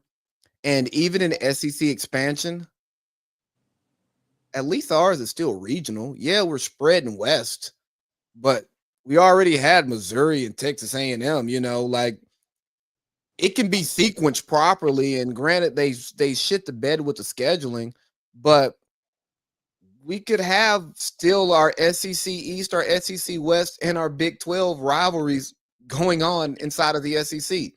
It still flows, and then your style clashes. You know, your Texases and your Georgias, your Texases, your Bamas, your LSUs and your A&Ms, your Oklahomas and your Tennessees, right? Like, those are actually cool matchups, but regionally they still make sense. We're only talking about 2-hour flights still. Yeah. You know, Drivable game. Like, we can road trip Friday when we get off, or we take off on Friday, and Friday morning we pack up the car, we go to the game, have a good time there Friday night, go to the game Saturday, get up Sunday morning, drive back, go to work on Monday. Yeah, and nobody wants to be flying from Stanford to Syracuse for a game in November with it snowing. But speaking of Syracuse, I want to give a shout out to I am Demi Douglas, because she is tuned in right now and she has just called me out for standing her up. Demi, the show loves you. We appreciate you watching, and I will make sure to get with you after this. But get right with you. That in it. That's why I use Syracuse with the Stanford. Yeah, I don't know. Get right with you. Speaking of Syracuse, you see Cayenne? I did not. So, you know, it's weird. They've been showing all this, I guess it's preseason. It's like the exhibitions. Shout out to Booze. Well, I was hoping, but it's weird because it's like big schools going against each other. Normally it's Kentucky versus Morehouse. You know what I mean? Like, it should be something like that. But that's not what it's been. It was like when Boozer and them, they played against somebody. Like, it was like Texas or something. You know what I mean? Like, they played against the school. Against Rocky Top. That's what I'm saying. So, like, what's up with that? That's weird. I haven't seen that before. I don't know. Bottom line. You know? And clearly they're playing, they plan because Booze if he's had 23 and 22, he played the whole game. You know what I mean? Like he actually played. Well, the arena was packed. You think the tickets were any cheaper? Or you think they do it? They follow the NFL's method, where preseason games cost just as much as a regular season game? You've paid for Falcons season tickets more years than I have, so you know the answer to that fucking question. Yeah, I know. I'm just being facetious at this point. I know. Where are we at on time? I can't see the clock from here. We got about 37 minutes left. Let's see here. And I am getting my ass chewed here. Let me get off of that because I don't want to look at that anymore. Bets or your text messages? The bets. Okay. I'm sure the text will follow soon. But let's get to the association. Wild NBA scoring outputs. He had a couple of 50-point games so far, and an almost 50 ball from Lucas, but it's been 2. Lauri Markkanen had 1. Austin Reeves had 1. And actually, no, there's been 3. Who had the other one? Shea had 55 in double. Shea had 55. Shea having 55 is okay. That's just that. Shea in double overtime 55. No one's tripping. Luka having 49, missing a free throw. Nobody's tripping. Austin Reeves having 50 ball. Like, we know he can do this. No Luka, no LeBron. The nigga averaged 20 last year with Luka and LeBron and LeBron and AD. The skill set's there. But then they'll follow it up with 41 the next night. And then Lauri Markkanen to have the first 50-piece since Karl Malone in Utah. Then you got Maxey damn near averaging 40. Yeah. Giannis and Wemby just Yeah, because I think Giannis had like 40 last night. No, he's really close. He had like 38, 39. It's something. But Nigga took 38 steps on that play. a little bit of betting advice here for anybody: take the over. Yeah, just take the over because that is actually what's going on right now. The scoring is insane, not just from an individual, but from a team perspective. Because naturally, if a player is scoring that many points, the rest of the team is still kind of holding their own. These games, it's honestly not. There was a game yesterday. Shit, I looked at got a 40 piece. Well, but wait, there was a game yesterday where I looked at the line. It was I think it was it wasn't yesterday, maybe it was 2 days ago. It's like the Grizzlies and like the Warriors. They had the over under 251, and I'm like, no fucking way. It went over. Yes, fucking way. They scored. Let me tell you something. They scored 73 fucking points in the first quarter. I mean, we are starting to enter the NBA All-Star spectrum of scoring at this point. Well, the detached liberals. What about them, Lee? Well, they think more scoring, and not the actual liberals. It's the NBA guys, okay? But the actual scoring, they think more points means a better game. Yeah. And it doesn't. Even non-defenders in basketball appreciate the defensive side of the game, even if they themselves don't like to play that game. Yeah. But I was listening to Bill Simmons this morning. He and Tim Legler, they talked some hoops, and they were talking about free throws are up, foul calls are up, and guys are shooting in the mid-range too, because a lot of guys are getting that mid-range shot. Yeah. And the pump fake and and guys who usually don't get those calls are getting those calls. Shout out to VJ Edgecombe. He's killing. Yeah. Man, he's averaging 24 a game. He's not supposed to be doing that. He's setting himself up for a big fucking payday is what he's doing. Setting himself up to get Joel Embiid shipped out the door. If he can get healthy enough so they could actually get something from him. Would you bring him here? No. I'd do it. Why not? Nigga, he got like 4 years left on his extension. You Kung Fu Kitty. I've got the craziest one to send you about that too. I had been kind of slacking a little, but Hey, remind me to tell you a story about an NBA player who plays for the team up north when we get off the show. Okay.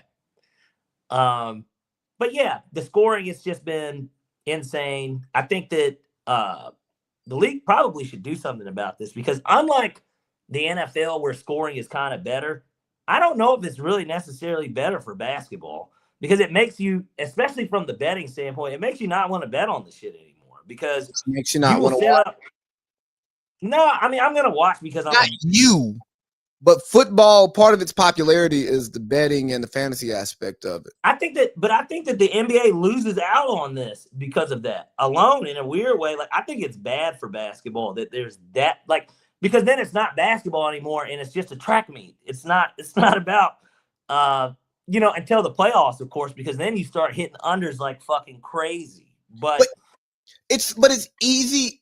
It's not easy to bet the playoffs, but it makes sense betting the playoffs. Yeah. It's, you know what? I guess wrong. Or, Neesmith hit 4 threes in the fourth quarter. You know what I mean? Like, watching the game, you understand how you missed your bet. Yeah. But with this regular season shit, I mean, Cleveland's down 10 with 420 left. They might win. We don't even know. And it's not like we don't know on some, this is intense. It's like, well, Boston missed a couple shots and Cleveland just gets hot. And I don't know. It's as much as it's up and down, the game doesn't seem as fluid. And even watching New York, I was texting you during that first game. Wow, their offense looks different. I'm not saying it's better, but everyone's touching the ball. People are moving. They're taking mid-range shots. They're getting to the basket. It's not Jalen Brunson just beating the ball into the ground. Well, that nigga had 2 games of that shit. Like, hey, I didn't take less money for this. But the league doesn't have time to focus on the product on the court because they got too much shit off the court that they got to deal with. You mean the gambling? And the Kawhi? That was falling to the back burner in a weird way because of the gambling. And in a weird way, do we want to say that that's been manufactured on purpose? I don't know if it was manufactured on purpose by the league, but I do think that the FBI doing it at the opening week of the season, what the hell happened in the last 2 weeks that made you have to move now that could where you could have saved Scary Terry from even having to show up to a game or save Chauncey Billups from having to coach a game and then go to jail the next morning. You know what I mean? Yeah, we're talking not even what? They said Chauncey got somebody's banging on his door at 6 a.m. Yeah. Like, you know what I mean? We could, you know, the feds are only going to bang once. Then they just kick your shit in. And even that, come on, bro. We talk about Chauncey Billups. And I know that Terry Rozier's lawyer came out and said, y'all didn't have to make him do the perp walk. We would have turned ourselves in. But they need the headlines. You know what the funny thing is? What's up?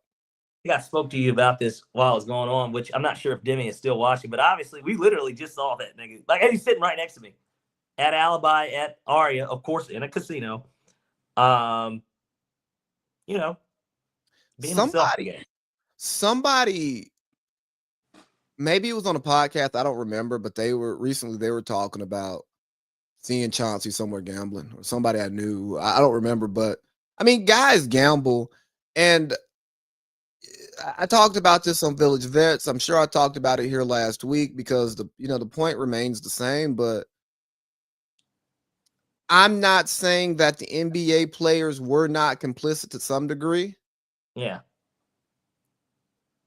But they also, you got organized crime involved. And if you know the history of gambling in America, really gambling, period, but gambling in America and sports gambling in America, you understand that it's deeper than just the guy who gets caught. You know, Tim Donaghy got caught, and we tried to make him a lone ranger. Pete Rose got caught. We tried to make him a lone ranger. Michael Porter Jr. got caught. We tried to make him a lone ranger. Scary Terry was getting investigated. We tried to make him a lone ranger. Malik Beasley. All these guys, we're trying to make it seem like it's one-offs. The players talk about gambling with each other all of the time. They gamble on the fucking team plane. They gamble on the team plane. They gamble in the fucking hotel rooms. They probably have stupid bets going on during the games. I mean, shit, I know I would. Think about it. If you Jason Tatum and Jaylen Brown, fuck that. You LeBron and D Wade in the Heat. Healthy D Wade. What's a $10,000 bet? Hey, D Wade, I got 10,000. I outscore you today.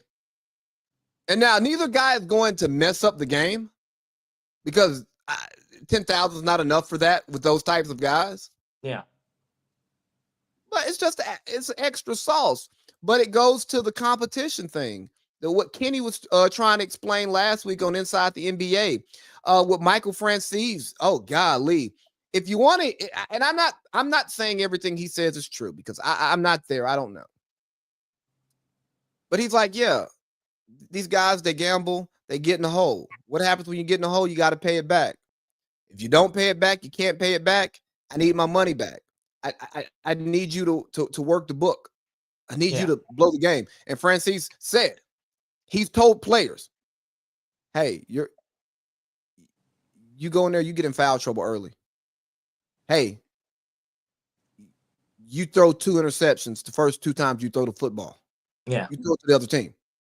He's saying he's told players to do that, and he won't say a name, obviously, to protect them. And so when you see this dark cloud over it, and guys who are obsessed with competition and raising the stakes and risk, and then other guys, which is how organized crime work, right? They prey on people's weaknesses. Yeah. So that they can profit. They don't really have to make the business. They just come walk in your trap, take over your trap. Yeah. It's pretty obvious to me that it's a bigger play here. And this is what Donahue was trying to get out. When they were going to do the investigation that David Stern shut down. Because he was going to wear the wire. And then Stern outed, then somehow it got leaked that he was cooperating. And obviously it got called off because no one's going to talk to Donahue because he's cooperating. There's that, and then there's just more so the idea that this is something that I hate to almost say that this is what the league is built on, but it kind of is what the league is built on. It is. Competitiveness, right? Yeah. That's what makes Michael Jordan so great. That's what makes Kobe so great. These were guys that were known as competitors. Now, I am in no way saying I don't know what Kobe was you left the name. You left the name out there talking about great competitors, by the way. Just, for the audience. Those are the first two people that come to mind. I don't typically try to get to a third guy. It's always about the first two that come to mind. But nonetheless, there's a lot of competition out there. And like you said, you wouldn't be surprised if during the game these guys had bets going on. We know Jordan did. It's a well-documented. We know goddamn well Jordan had bets going on. If this dude, when we see The Last Dance, this guy is betting the fucking the fucking security dude. Hey, I bet I can get that quarter closer to the wall than you can. What the fuck type of bet is that? Seriously. What is that? No, but for real, what is that? What do you mean? I'm betting the security guy in the hallway if I can get that down there. A deeply insecure guy who channeled it into greatness.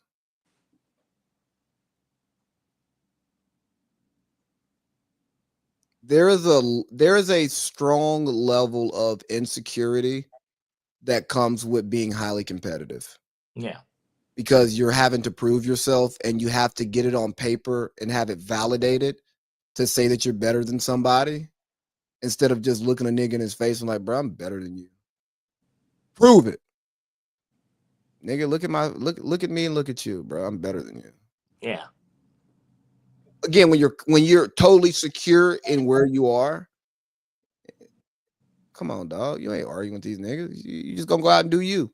Yeah, you don't even talk about it. I guess that's the thing. Exactly. But when you're that competitive, it's driven from insecurity. And again, we all have insecurities to varying levels. So it's not to say that they're bad or weak. It's just, no, I feel like that's where it comes from. But even the MJ thing, and there's all these floating conspiracies out here. But the job of the commissioner is to protect the business. So, people it's no longer a conspiracy, though, Lee. Well, some of the MJ stuff, rest in peace to his father, respect. Well, I don't know what happened with that, but I think that him retiring, yes. I think that was 100% a league suspension. Now I do believe that. But the timing of it, because it comes off of his father's passing, and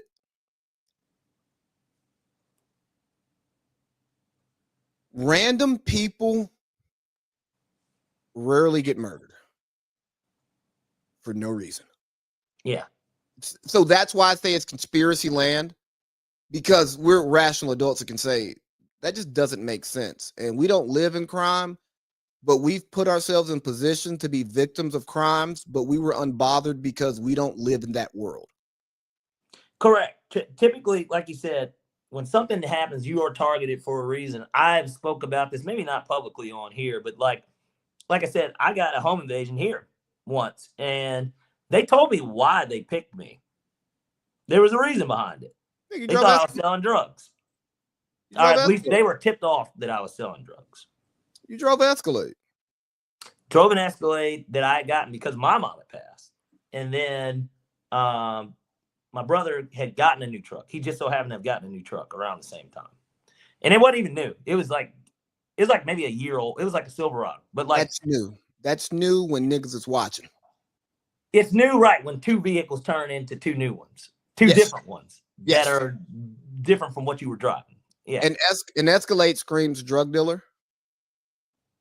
Yeah, mine had wheels and shit on it. Yeah. And at your age and love the townhouse. That at that time, you that young, living in that area, that townhouse in the Escalade, I'd say, this nigga selling dope. I wouldn't rob you. I'd be like, yeah, that nigga down, couple houses down. Yeah, them niggas over there selling dope. They got people in and out all the time because, again, you're a college kid. And, you know, I'm sure they smelt some stuff from time to time because you're a college kid, parties, people are around, you know? Yeah. Like, niggas selling dope. They're in and out of the house all the, you know, because I'm sure you would leave campus and come home and go back if you had a long enough break. So yeah, when I couldn't get my schedule perfect, I always try to stay on campus because then that's why I would stay at your Josh Holsey's, you know, your Julian Turners. I just had at your Josh Holsey's. Nah, nigga, come stay at fucking Lee's, just knocking on the door.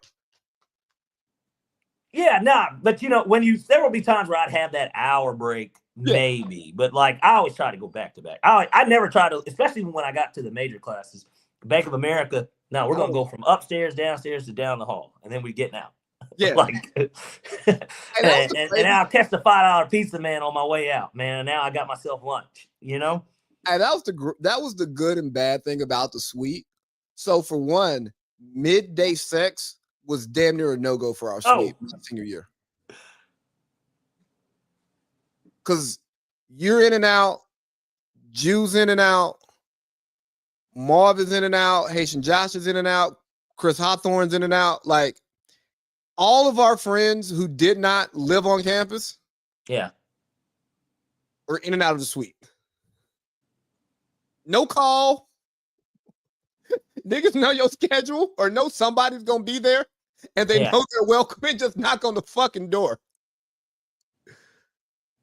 What if I had a little ugly girl in here that I didn't want y'all to see? They say, nigga, that's your fault. You shouldn't be bringing her in here if you didn't want us to see her. Yeah. But the $5 pizza man was clutch. He was honestly maybe the most underrated person on campus. Yeah. And that nigga, now you want to talk about selling drugs. That's what that nigga looked like. He had them pies, nigga. Hey, I got all these voided orders. It's warm, cold. He was ordering them on purpose himself, nigga, and then it was like, oh, they ain't pick up. I couldn't, you know, it was set up for a delivery. That nigga, he was selling it on his own. Because ain't no way Papa John's was teaming up and being like, yeah, man, just go out here and let's just get rid of some pies in the middle of the day. It'd be one thing if it was at the end of the night. Like, you know what I mean? Nah. That nigga was working a shift. I know. This is what I'm saying. And he would have like, bro, because everybody was waiting on that nigga. And you know, whenever somebody sees somebody, then you stop too, and you're like, shit, I got $5. Hey, well, you see a nigga with a Papa John's pizza at like 2:00. $5 pizza man here? Hell yeah, he over there Bank of America. Hey, better yet. Hey, here, bro. I got 10. Go get one for yourself and me. Just bring it back. Like, you know what I mean? Like, nigga, you go pick it up. Like, nigga come back with a piece. Hey, now let me get a piece. Nigga, no, he's right outside. Go get your own. It's just $5, boss. And this was, think about it, this was before that Chick-fil-A was back there at Kilgore. Kilgore was still Kilgore, but yeah, bro, you ain't. Nigga, Kilgore costs too much. If you I never bought shit out of there. But I'm saying, well, the Chick-fil-A was clutch. Yeah, but like if you're not using your Morehouse, your Tiger Bucks or whatever that shit was in Kilgore, I didn't have it. Yeah, you know, I'm 4 years. I lived on campus all 4 years. Yeah, I didn't have any. But I wasn't spending my cash in there. For what? $12 chicken plate. Yeah, chicken tenders and fries. Yeah, I can go down to Murkison's and get $2.99 piece. Yeah, I was about to say actually, I thought that was like a $5 plate, $4.99, $1.99 on Mondays, baby. Or even at that point, just go to Popeyes. Shit. Yeah. If I'm gonna spend $12 on some chicken. Yeah. All right. Even better yet, churches for the niggas out there. I'm a Popeyes guy. Nah, I am too. But I'm just saying. But for the niggas out there, a nigga might run over to churches because churches they'll give you that ostrich meat for $2.99. All right, bro. 2010 first semester freshman year, no bullshit. The nigga shot low pulled up to the churches. R.I.P. And I was like, bro, you're gonna give me more to it. Nah, my nigga, Y'all are just there, and you just have to see Shawty. I wasn't even there. Oh, Some other people was there and saw him, and I'm like, what the fuck y'all niggas doing at churches? Popeye's across the street. I get if churches is closer. Popeye, nigga, it take you the same time. The only difference between churches and Popeyes is the side of the street you walk down leaving campus. well, at that point, you'll be able to catch it at some point to just run across. It ain't always going to be fucking cars coming. So, and if you really want to save some money, there's a Taco Bell right there, which I got. Me and Deshaun Green got food poisoning towards the end of our freshman year. I didn't eat Taco Bell for 10 years because of that. But that's not here nor there. How much time we got left? We got about less than 15 minutes. So I guess let's get to the one thing that's pressing. Wemby MVP season loading. Thoughts? I mean, if he isn't, he is. It's not going to matter. I mean, we keep talking about him. I mean, they are winning games. So, and he's putting up big numbers. He's improved. Some of the things that I was concerned about before we crowned him, which I'm still concerned about. One is playing a full season. But what he's doing is just dominant. I mean, it's dominant, and people were scared of Wemby 2 years ago for the Team USA. Personally, I wasn't. Yeah. You know, I wasn't scared of Wemby. I'm like, all right, man. Yeah, I know he killed in the championship game, but he was in France at home. It's different energy. He still got to gain some weight, but now he's stronger. He's finishing through people. You can see the work from the summer, the Hakeem stuff, the Jamal Crawford stuff. Like, I'm not impressed with his handles, just pat, but it's impressive because of his height and his ability to not get ripped. You know what I mean? Yeah. Like, the moves themselves, yeah, they're cool moves. Most NBA players can do them, but at his height, to maintain that control with the distance that the ball has to travel, it's fucking insane. And yeah, look at that. He does that 360. He does that 360 layup, and people were trying to be like he's getting glazed, and it's just like, nigga, have y'all ever seen a fucking that's 7'5" fucking do that? No, you haven't. Have you ever seen a 7-footer fucking do it? The 360 layup was whatever, nigga. Dunk it. I'm with you, but would Zion lay that up? No, but Zion also is taking off with the purpose of dunking it to begin with. I think that he was just trying to turn, and then he kind of caught himself and just did it. Like, Pierce, the nigga can. Yeah, he doesn't have to jump to dunk. I get it, but like, you know what I mean? I get it, and he's long enough to just flush it. Nigga, he can flush it. He could Blake Griffin it. Dwight Howard it. Like, your feet are off the ground and you are at the rim. Dunk the ball. Yeah. But no, Wemby's killing it. I enjoy watching it. I'm curious to see what it looks like when Swiper gets back, because he just got paid, which means they're gonna follow the money too. Wemby's gonna be Wemby, but Swiper's gonna do him. Dylan Harper looks good, but the media is going to make Wemby the MVP because they want him to be the MVP. And there's not enough people out there loud enough to say anything. You know, the only person who has shifted an MVP debate, one of the most powerful voices in basketball media, is Kendrick Perkins. You know, I knew that's what you were gonna say too. The guy who put Ja Morant on ESPN more games. The guy who's lost friends because he ain't holding punches. He's being serious about what he does in this media game. You mean KD, Russ, and Bron? I mean, that's a terrible. Those are the friends he named. Yeah, I mean that's a terrible three to lose over doing your job. You let KD tell them niggas were never friends anyway. They were just teammates. I mean, Perk. He was the pulse of that locker room, though. He was the anchor. He was. Hey, real quick. What are your thoughts on the Wemby MVP glazing and all of that? I'm sorry, I'm talking too much. Honestly, statistically so far, I mean, they haven't lost a game, and his numbers are insane. So, like, he's on pace. Obviously, he's not going to keep this up. Record-wise, they're certainly not going to go undefeated, right? So, 30 and 12. But I'm gonna be honest with you, if they win 47 games and he averages 30, 13, and 5 blocks and 4 assists, they're gonna give it to that nigga. They are. They're already trying to give the award out to other people anyways. Because Jokic should have won it last year. Shea got it. I'm not, and nobody's disappointed that he got it because obviously he capped off one of the best seasons you can have in NBA history. But that was Jokic's award in reality too. And so it's like they want to give the award to somebody new. He's the somebody new. They're turning the MVP award into the NFL MVP awards. It's becoming a big man award.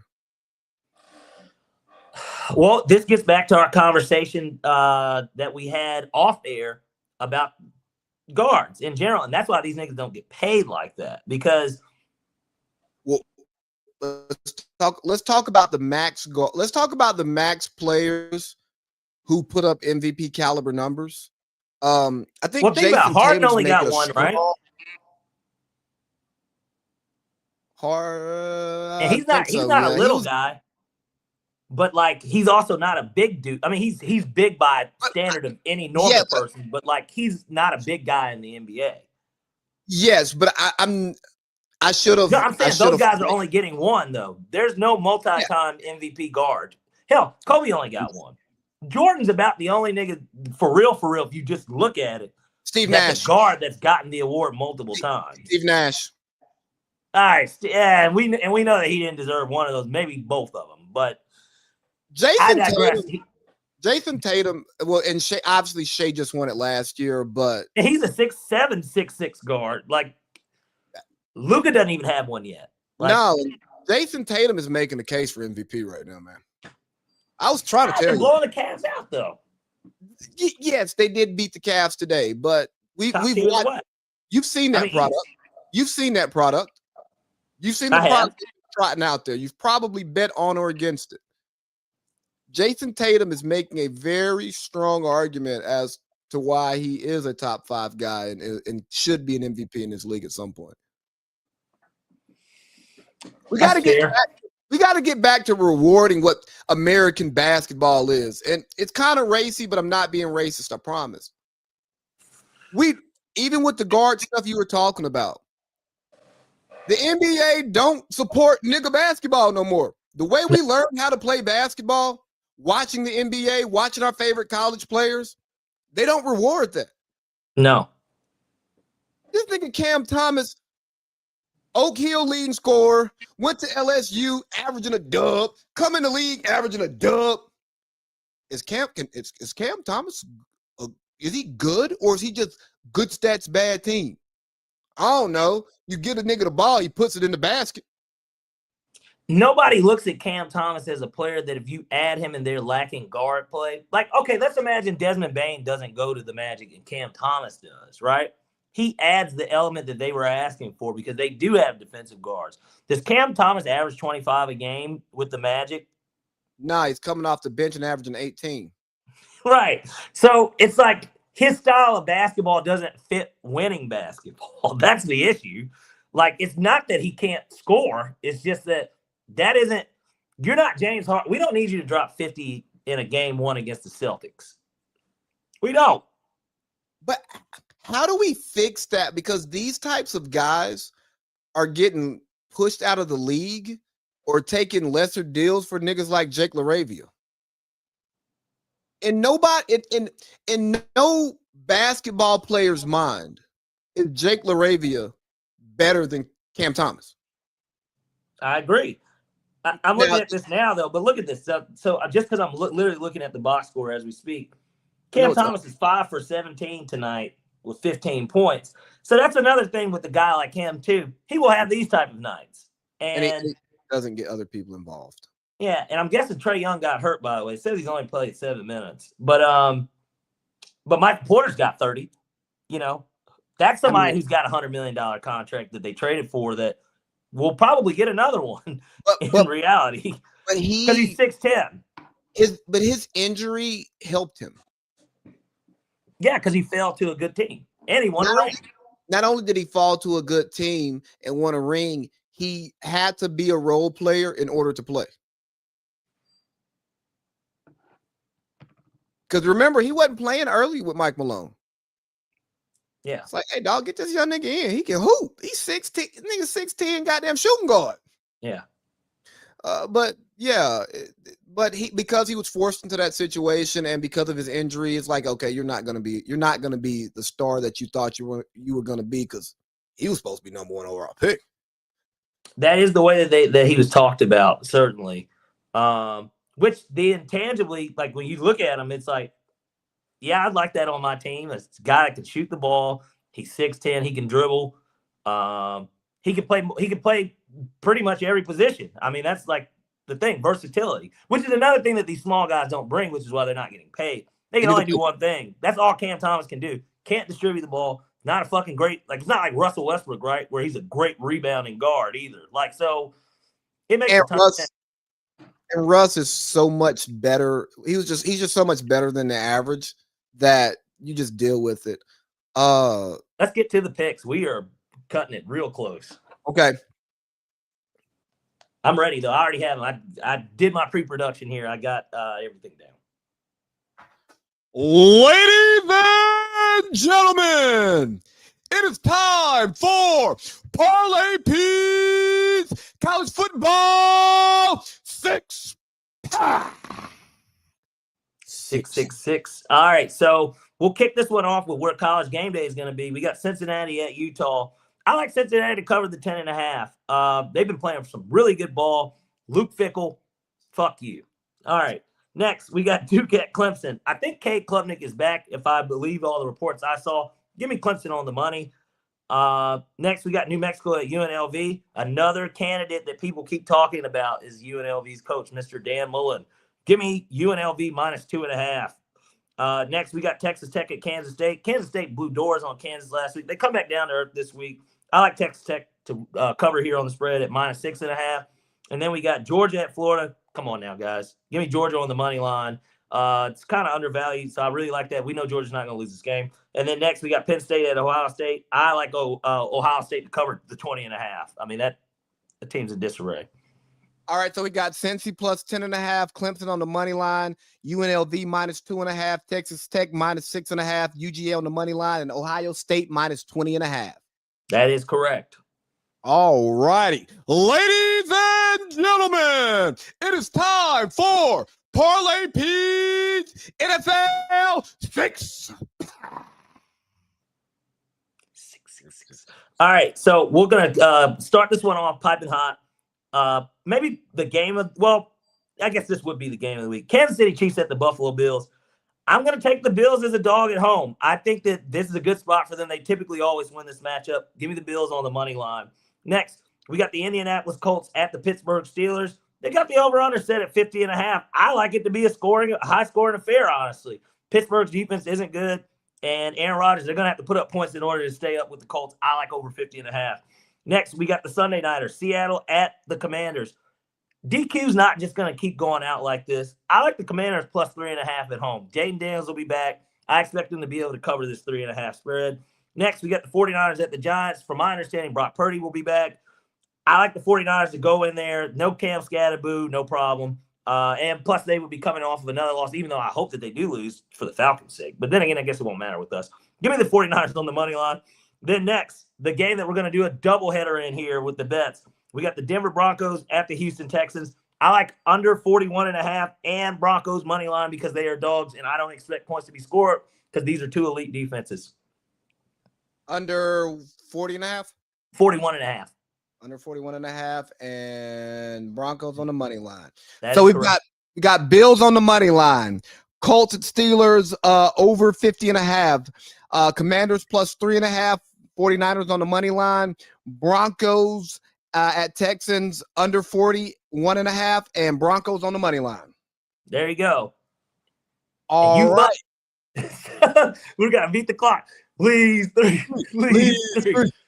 All right, so for leads 3, we're going to go UGA on the money line. I'm going to take Ohio State minus 20.5 and give me the Broncos on the money line. Hey, I love that. Well, all right, man. It's fun as always, Lee. I'm going to press the button now. All right, Doc, press it.